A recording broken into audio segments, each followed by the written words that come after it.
going to be talking about Reactloop. And this talk, you can follow that QR code and it takes you to the Google Doc public slideshow. So I'll have it at the end too, but just so you know. Okay, so basics about the conference. It was a one-day, one-track conference.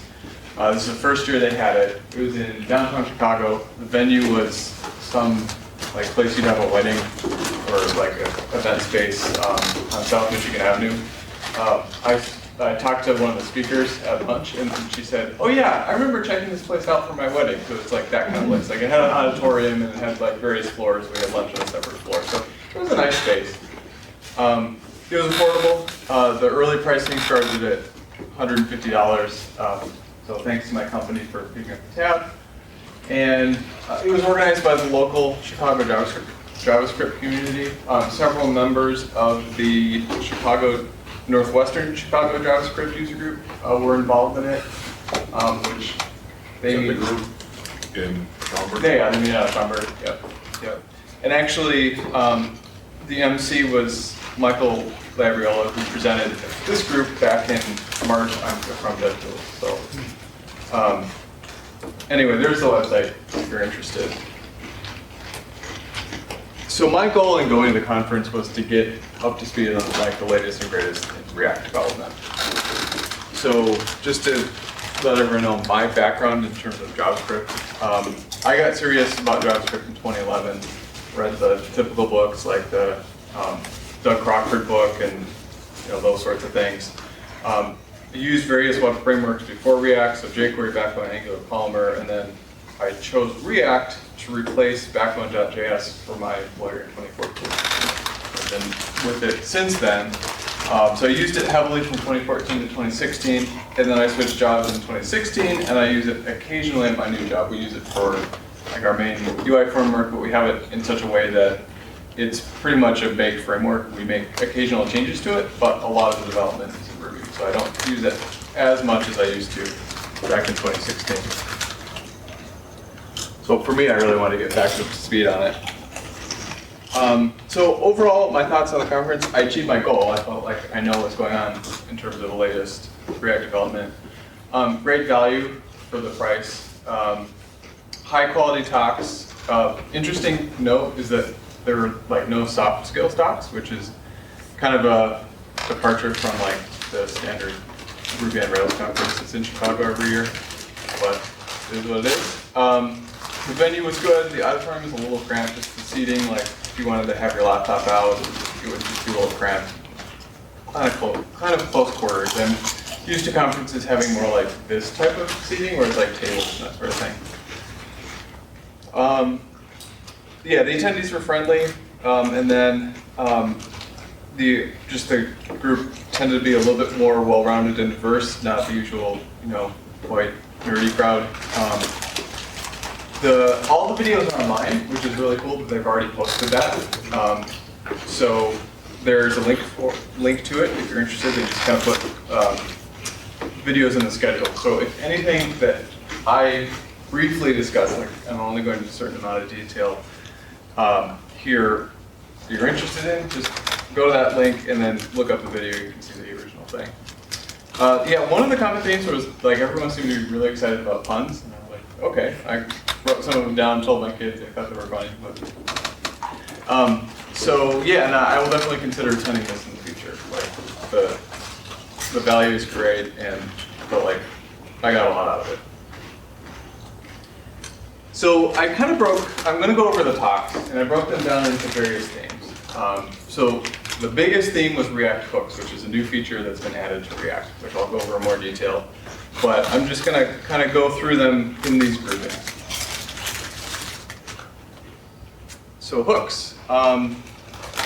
There were 3 talks, and I think there were like maybe 9 or 10 talks overall. So there were 3 talks, like basically just talking about React hooks. So obviously the biggest deal at the conference. So understanding hooks, you need to understand what led up to it. So hooks are new. They were released in version 16.8, which was released in February of this year. And in the React framework, there's always been this tension between functional purity and object-oriented reality. It's been there since day one. I mean, it's not a big surprise, it's there in JavaScript itself, but it was definitely there in React because the whole thing about the reactive framework is that some state changes and then this function gets called which renders out the new UI, right? So that was sort of a functional framework to begin with. So in the original React components, they were just objects. You had a certain object contract that you had to fulfill, and then that's how your UI components were actually created. And then there were special methods for mutating state, which would cause them to re-render, and there are also special lifecycle methods if you need to deal with things like changing something outside in the DOM, or normally you just use render for the DOM, but something like really special, or for like server-side interactions. So in fall of 2015, they released this thing called pure functional components, which was kind of more aligned with it being more of a functional framework. But they were limited in terms of how you could actually use them. So they couldn't have any internal state, and all the changes passed into them had to be passed in via the props, which is a React thing, which in the sense of a pure function, it's just the function parameters. That's really what it boiled down to. So you couldn't have any side effects, they were really pure functions, which was cool, but again, they were limited. So what you ended up having was some components were objects and some components were functions, and it depended on if they needed to have internal state and what side effects they had to have. So what people ended up doing was they used a couple of different strategies to deal with it. So a popular framework is Redux, and that basically means that you have this sort of centralized system for dealing with state, and then by having that centralized system, your pure functional components can just take their parameters in directly because that whole state management thing has been moved somewhere else. Another way of dealing with this was you could have higher order components, which were your stateful components that would deal with things like server interaction. Those would be your object-oriented components that we call the functional components, potentially. There are other ways of doing this, but those are some of the more popular ways. So, by way of example, this is what a simple counter would look like, the code for a counter would look like using hooks. So, again, if we were in a pure functional scenario, we just ignore this stuff, that's the new stuff. But like, you just return your HTML and basically click a button and it increments a counter. So before this, you'd have to have like some function would have to get passed in, which would be the set count function, and then something else, would actually need to maintain that state, right? Because the pure function couldn't do that itself. So with hooks, you essentially have this special use state function that returns you the current state, and then a function that you use to mutate the state, and you initialize it with your initial state. So it looks like a monad to me. I'm not like a functional programming expert, but that's what I would call it. I don't think the React team would call it that, but that's what I would call it. So it's really nice. If you have something simple like this and you just need state in your functional component, it gives you a way to do it. There's also something called use effect, which is similar in terms of how you use it to use state, but that allows you to react with the outside, or interact with the outside world. So if you have to use like a global function on the DOM, then you can do it and use effect. So there was definitely talk of replacing Redux, which was that state management framework, with hooks, and you could use effect for server interactions and more. So to me, this is a really helpful slide if you've done any React development, and you might want to should probably turn the lights down. But anyway, what it's basically saying is that in the old way, you would have had like a constructor that you would have used to set up your state. In the new way, you use the useState function. And then these are all the previous lifecycle methods, and they're saying, well, instead of those, you can just use effect. So in theory, you shouldn't really have a need to fall back on the object-oriented components now that you have these two things baked into the system. So for me, the two takeaways were that hooks are powerful and they can reduce your code size. There were actually some pretty striking examples in the talks of, they had like an example app and they said, okay, here's the component in the object-oriented way, and here's the exact thing, same thing using a functional component with hooks, and the amount of code shrunk by a lot. So it's kind of cool that way. And for me, like, they just distill the existing practices and promote the more functional paradigm of using React, which seems natural to me anyway. So to me, it sounds like just a good improvement that I'm glad is in the core framework. Any questions about hooks before I go on to my topic? When it's library and code, that's just a constant there, so the scope, I mean, it's nothing special, right? There's just the scope where that thing is available, it's just like a normal variable. Like set count, how Yeah. you see. Okay.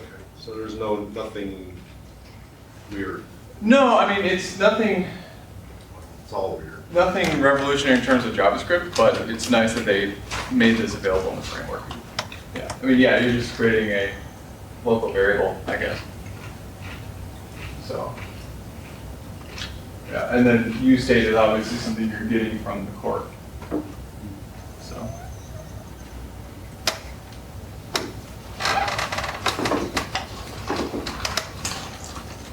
All right, so there was a talk on testing, which I got a lot out of, because that was one of my, again, like, okay, what's the latest and greatest in testing? Because previous, there was like, many different ways of doing it, and like, well, what are people using nowadays? So this talk was really promoting React testing library, which I have a link to, and then this is something that was created in response and as a replacement to Jest and Enzyme. And Jest was created by Facebook, and Enzyme was created by, I want to say, Airbnb or Netflix or someone like that. And with Jest and Enzyme, it was like really close to the actual bare metal of React. And with React testing library, you're dealing with the DOM more directly, or at least a virtual DOM of some sort, right? So you can render out your React component, and then you can just use standard CSS selectors to assert that the rendered thing looks like you would. So it's more intuitive for a web developer to be able to write assertions against it. With Jest and Enzyme, you kind of had to know exactly their APIs for interpreting like the pre-rendered version of what actually happened. And I think a lot of the motivation they had with Jest and Enzyme was that you didn't actually have to render out a real DOM, so it saved time. You had faster tests. But the argument in this talk was, okay, but your front-end tests don't usually tend to be that slow anyway, because especially if they're unit tests, they're just running JavaScript code. It's not like back-end or full-stack tests that have to set up a database and run a server and that sort of thing. So, okay, it might be a few seconds longer, but at the expense of ease of development, ease of debugging, it's probably worth it. So, yeah, so I'm excited about trying this out because I think it will be nice to work with. I expected to see tests right. Sorry, this is a short talk. Okay, and then there are two talks on progressive web applications. I'll define what that means. So Wikipedia defines it as a progressive web application. Web applications are a type of mobile app delivered through the web, built using common web technologies, including HTML, CSS, and JavaScript. So instead of actually writing a native app, you write a web application that has offline ability, and you hope people do the thing where they like bookmark it and put it on a home screen. Like that's sort of the model with it. So the first talk on this was actually by a guy who was a Chrome developer advocate. And just as an aside, he did mention, I didn't know about this, but there's a tool called Wapplizer, which you can install as a browser plugin, and you can it detects what libraries those sites are running. So I was going to give you a quick demo of that because I've been having fun with it. So okay, here's the Reactloop website. So I have it installed. So if I click on this icon, which changes icons based on what they're actually running, like you can see what frameworks they're using, what web server they're running, what third-party tracking tools they have. So yeah, not surprising that they're using React, but it's interesting that their backend server is running Rails. So anyway, to me, like, I'm always interested in this stuff. Like back in the day, I remember there was a site where you could see like what web server someone was running. So like now that this is even better, like you can have it analyze what front-end frameworks they're using too. So this is CDN. Yep. So a lot of good stuff there. So I'd recommend checking that out.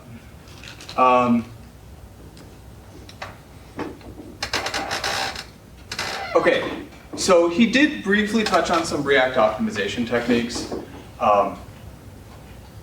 in terms of how to get it, like what are common places that React apps where they slow down when they're booting up initially. So he did cover some of that. He did talk about code splitting, which is basically where, when you compile your front-end application, you usually have this big slab of JavaScript, even if you've minified and compressed it. What you can do is basically split that up into chunks so that you only load what's actually needed for that particular view. And as the person navigates around the site, then you load up more and more of it. The thing that was interesting is he talked about this idea of progressive rendering, which is a combination of code splitting and server-side rendering. So one of the things that's cool about React as a framework is that you can use it pure server-side. You don't actually have to do any client-side rendering if you don't want to. So you can put it in like 2003 mode where it's like the server doing all the rendering. But what he said was this notion is that you would basically the initial page would be all server-side rendered, so it gets down to the client as quickly as possible. They don't even have to wait for any JavaScript to actually load, compile, and start running. And then as the user interacts with the site, then that's when you actually load up your JavaScript code, and then it takes over from there. So it's more responsive when they're actually navigating around it. So kind of a cool thing. He touched on service workers for their offline ability. I'll talk about that a little bit more when I cover the next talk. And he talked about reducing flash of unstyled content. So like the whole thing of where your CSS hasn't finished loading yet, so you see this page that looks like 1996, then all of a sudden you see your modern looking page as the CSS comes in. So, okay, and then there's another talk on web workers. And well, he really touched on service workers too, but they're similar, they build on each other. So the quote was, a service worker properly configured makes your app fast and reliable. And the whole idea with service workers is that they're the new standard for actually making offline web applications. There was a previous standard called App Cache, which I never personally used it, but it sounds like it was hard to use and people didn't like it. So this is a new attempt at a better standard. But there are cons to it. So one thing that confuses people is that the cache is sticky. I mean, that's kind of by design, so it could be offline, but you can't just do the typical thing of like, oh, let me hit the refresh button and it'll refresh everything, because it does persist across that. You can't access the local storage, but you do have access to IndexedDB, which is available for web workers, and then little or no IE support. But again, if you are really targeting like, okay, I don't want to write a native phone app, it probably doesn't matter too much because you're really going to be targeting Safari and whatever version of Android or Chrome, which do support it. And also, you don't have any DOM access, so that has to be, there's like this channel you can communicate with your front-end code to do that stuff. Hey, Ryan. Yeah. Could you just summarize what a web worker is for us people who don't do this stuff every day? Sure, yeah. So the terminology is a little confusing because a progressive web application is built on web workers. But okay, let's talk about web workers. It's basically, so the problem you have with JavaScript is that you only have one thread. right? So you have to not abuse that. And if you do anything CPU intensive, you have to really be mindful of breaking it up into smaller tasks so that you don't block the user interaction, because that's on that same thread as well.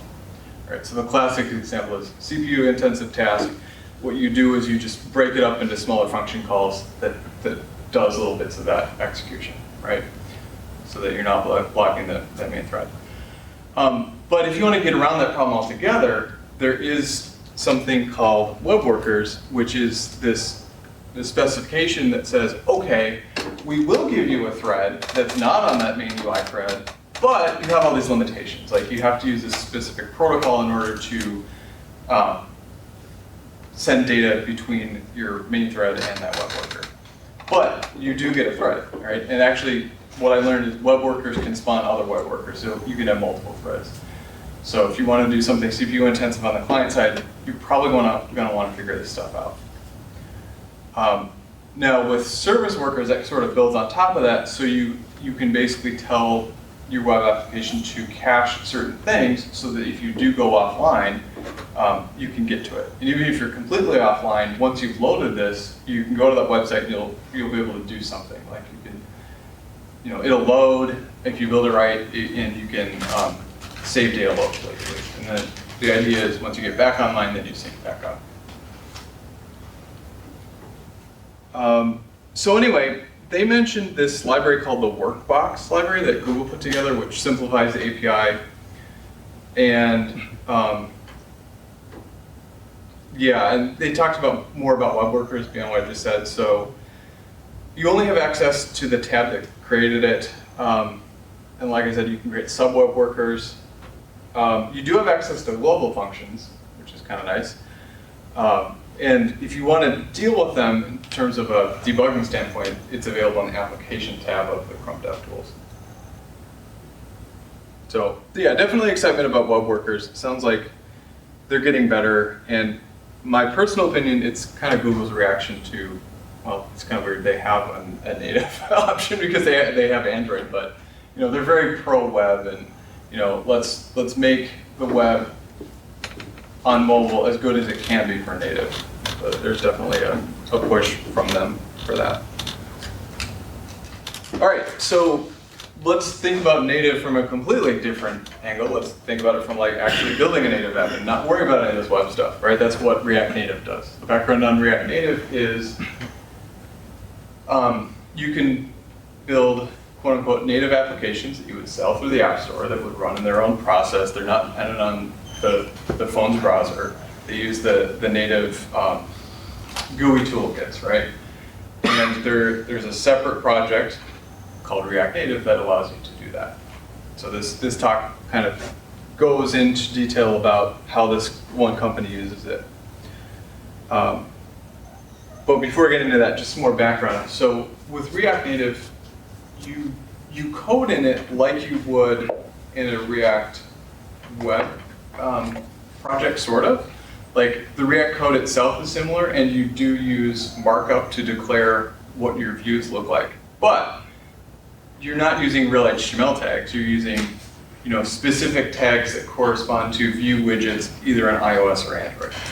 So it's kind of like you're declaratively saying what your view widgets are, and then you pass parameters into them that are defined in your React code. So it's like they provide this standard widget library, and then React works on top of it. And what you're doing in your React code is just rendering out those widgets, basically. So that's what React Native is. Okay, so this talk, they took this like to the nth degree. So yeah, the talk titled "One Codebase to Rule Them All: Using React Native Everywhere." So this speaker worked at Dick's Sporting Goods, and the way that a lot of their internal applications work is that they first develop it for mobile using React Native, as you'd expect. And then someone says, okay, it'd be nice if we had a desktop version of this. So instead of like just rewriting it sort of using HTML React in the browser, they instead just keep it in React Native. And so all that code that says like draw a table widget for iOS, it's not that specific, but it says like draw a table widget. What they then do is they use libraries to say, okay, well, in this case, since we know we're running on desktop, actually, create an HTML table that will get run inside some sort of actual, HTML rendering engine. So it's basically like, at a high level, they think of it like, okay, we have these high-level UI widgets that we know work on mobile, but we're going to use special libraries to make them work on desktop through a browser renderer. So it's kind of like, okay, lots of levels of inception here, right? React started out as a web framework.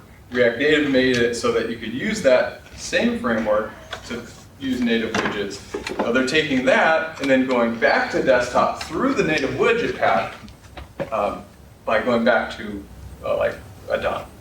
So yeah, it's kind of crazy. But it's kind of neat too. So anyway, what helps them do that is there's a library called React Native Web, and that allows them to essentially use it on desktop. And if you go to that repo, they'll actually say the point of this is to write once, use anywhere, or render anywhere. So Major League Soccer is a big user of this, in addition to Dick's Sporting Goods. So they actually have some blog posts about why they chose this. And I mean, the whole thinking is we want to think mobile first and then desktop, and we want to reuse as much code as possible. And then he did mention there's an alternative way to do this called React XP, but it seemed to be, from his perspective, that it was mostly used by Microsoft for Skype. So it seemed like a good library, just not as widely used as React Native Web. So I know that's confusing.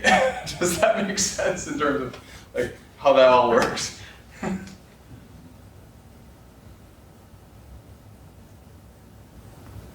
So is it similar like Xamarin or some of those other? I would think so. I mean, I'm not super up on Xamarin, but I know it's a similar idea where you can use .NET to write native. Compiles down to different. Right. You can write native mobile applications with it. It's similar in spirit, yeah. Did they address any differences between iOS and Android for React Native? Yeah, for sure. Yeah, React Native has a strategy for dealing with that.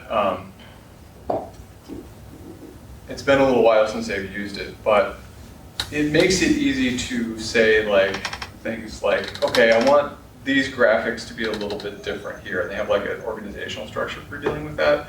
They also have something similar for the markup itself. So you can have it makes it easy to sort of segment things a little bit, but you obviously, especially with this, you're trying to keep things as similar as possible, but they know it's going to be a little different in certain ways, so that they do have a path for that.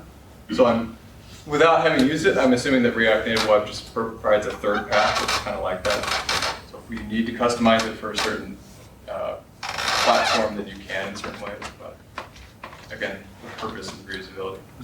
So if those are running outside of the browser, do you compile it for a Yes. platform? Yeah, with React Native, yeah, for sure. So they have their separate compilers for each platform. Yep. One of the nice things about React Native is in development mode, they have a tool where you don't actually have to compile it.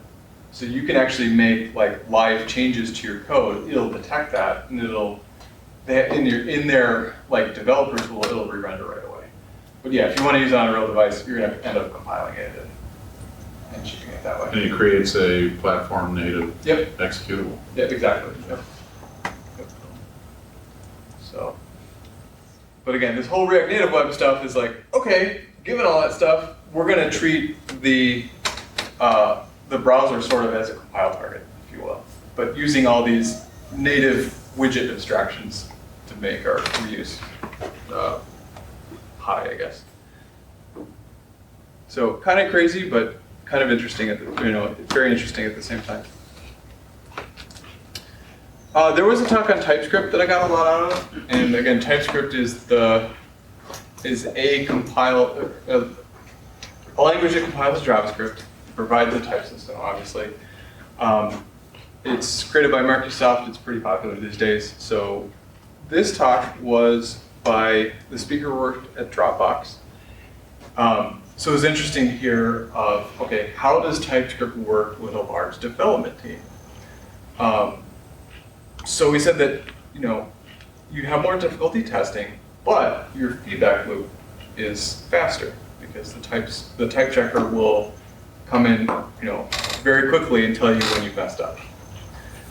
You don't actually even wait for the test suite to run. And he said that it's not perfect, but it will eliminate a certain class of bugs. Like it's not gonna fix, the type system will not find all your problems, but it will definitely find certain class of problems.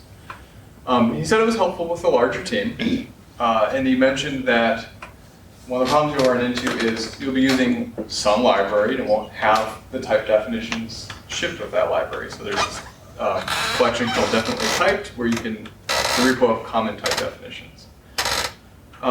He also mentioned that using TypeScript on his project was helpful when upgrading a library.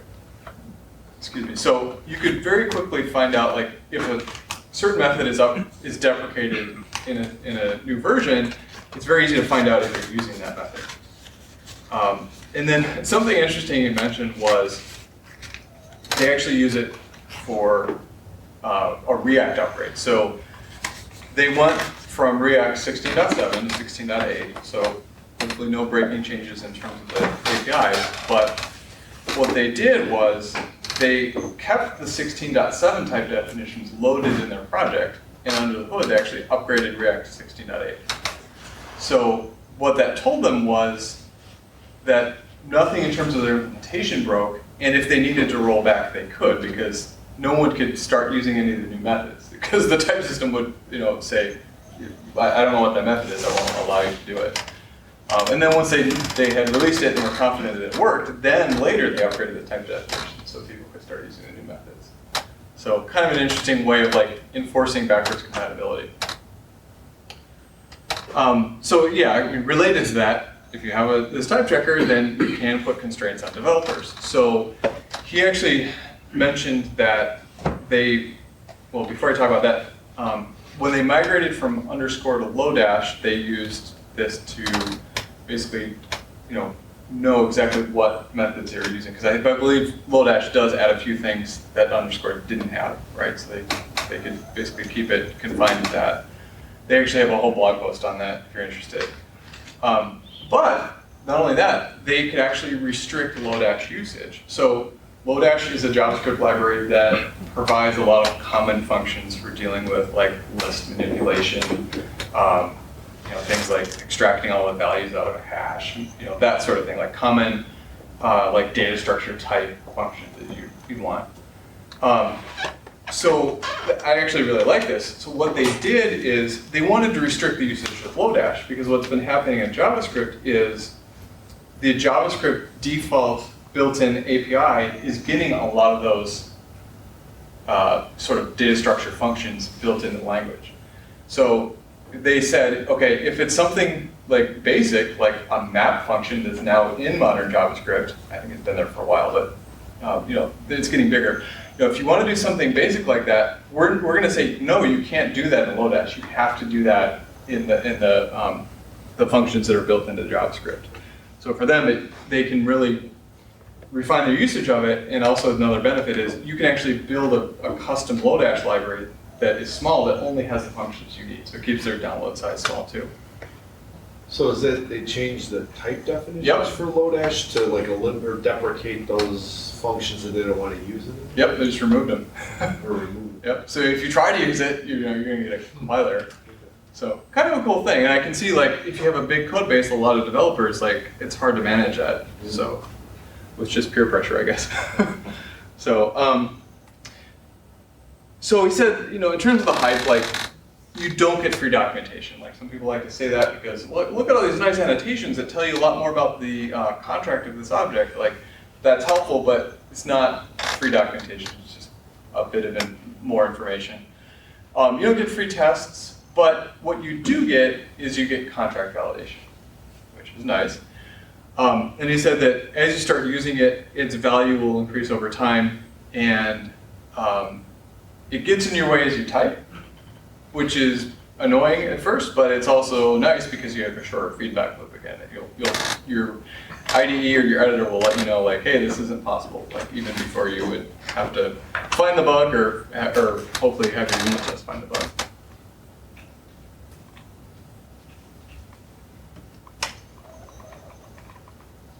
All right, so this is the miscellaneous bucket, and I'm going to go through these talks a little faster. Okay, so this talk was, she worked at CodePen, and it was basically their story of migrating technologies. So when so CodePen is one of those sites where you can like type in some JavaScript code, it'll execute it, and then you could like send a link to your friend and they can see it. It was like one of those code snippet sites. So anyway, when it started in 2012, it was a Rails app with jQuery on the front end and a homegrown JavaScript MVC. And then in 2016, they started using React with Redux, which I mentioned before. That Redux is sort of the external state management library. And then in mid-2018, they started upgrading to React plus Apollo plus GraphQL. And we had a talk on GraphQL here in the past year or so, and it's basically like this new query language that allows you to treat your database as more of a graph, and one of the benefits is that you can be very specific, your smart client can be very specific about what data it wants, as opposed to like a REST endpoint where you're going to get whatever fields it's going to give you. With GraphQL, you can say like, no, I just care about these 2 fields, and here's what models they're on. Get it for me. So Apollo is just a JavaScript library built on top of that to make dealing with GraphQL a little bit easier. So in their new setup, she said that there was server state, and there was local client state. But the nice thing was the front-end client didn't care where it got the state from. It dealt with it. And again, with hooks, like I probably could have put this in the hooks section, but anyway, she said that the quote was, "We can manage things particularly modular with hooks." So again, hooks are coming in to play with how people are dealing with their server-side interactions, which for React I think is really interesting because unlike some JavaScript frameworks, React never really had a good built-in solution for, okay, great, I can do all this Vue stuff, but how do I deal with the server? Whereas some other frameworks, they provide some of that out of the box. I'm always interested in what tooling people are using. So this company was using Jest for unit testing, and they were using Cypress for integration tests. And we've had talks here about Cypress, so it's a JavaScript integration testing framework.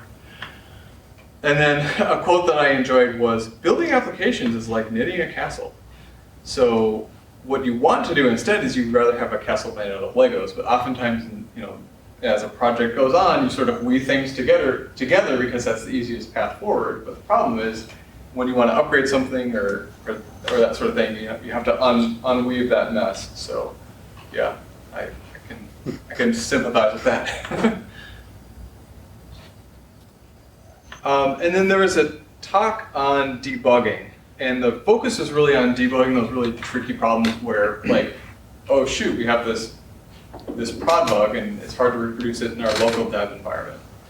So we talked about dealing in that like high pressure, like difficult environment. So obviously one of the things that makes that difficult is if you are minifying your code, like you can't just understand what's going on in the browser, but the Chrome DevTools has a pretty print option. So if it is minified code, it'll attempt to sort of make it more readable.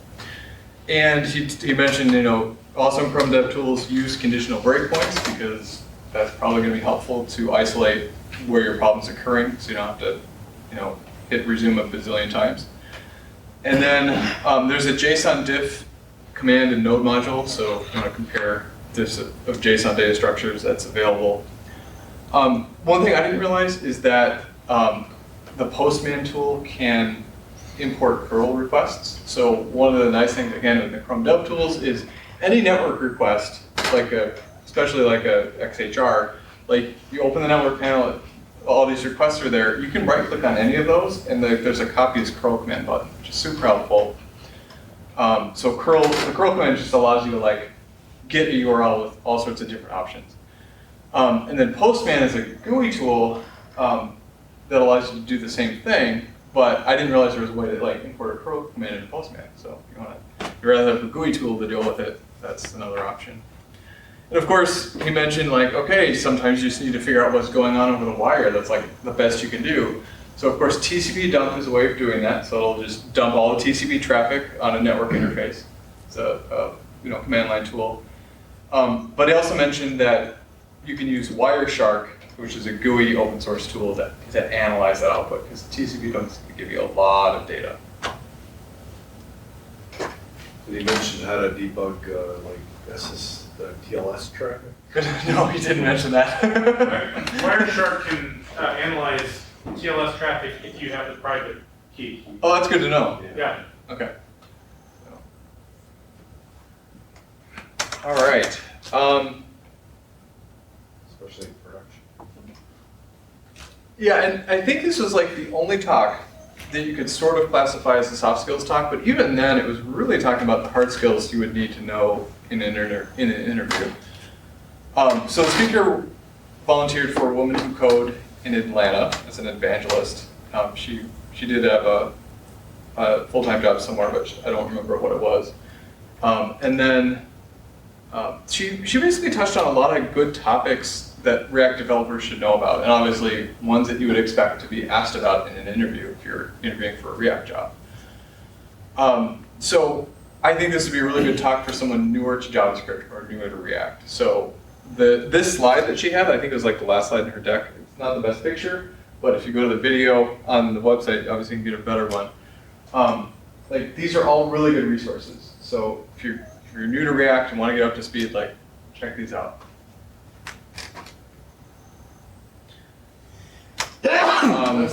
And then the last talk I'm going to talk about was about using React for virtual reality. So I learned that there is an open specification called WebVR, which allows you to do virtual reality in a browser. And it has a JavaScript API. So there is a library called React 360 that makes working with that said API easier in React. And that React 360 is built on 3JS, which is a 3D JavaScript rendering library. And then the speaker also mentioned that there's a GitHub repo that has a lot of resources and links for getting up to speed with React 360. And she had some demos about it's like navigating through space using an app built on React 360, so it's pretty cool.